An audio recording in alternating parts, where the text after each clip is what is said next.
د چین او اماراتو د طبي وسایلو مرستې کابل ته ورسېدې. درنو لیدونکو السلام علیکم. د افغانستان د عامې روغتیا وزارت وایي د کورونا وایرس د چین او اماراتو د طبي وسایلو مرستې کابل ته ورسېدې. د عامې روغتیا وزارت وایي له کورونا وایرس سره د مبارزې لپاره یې له چین نه د طبي وسایلو لویې پیټۍ کارګو ترلاسه کړي دي.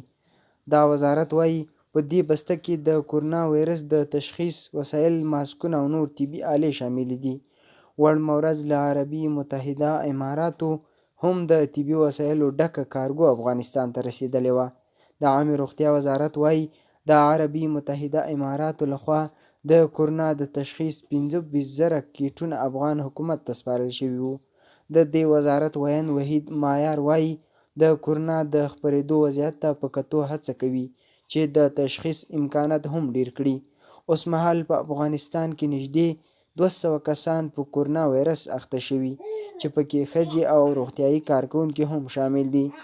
د روغتیا وزارت په وینا تر اوسه په کورونا 18 کسان روغ شوي او 5 کسان ژوند بایللی دی.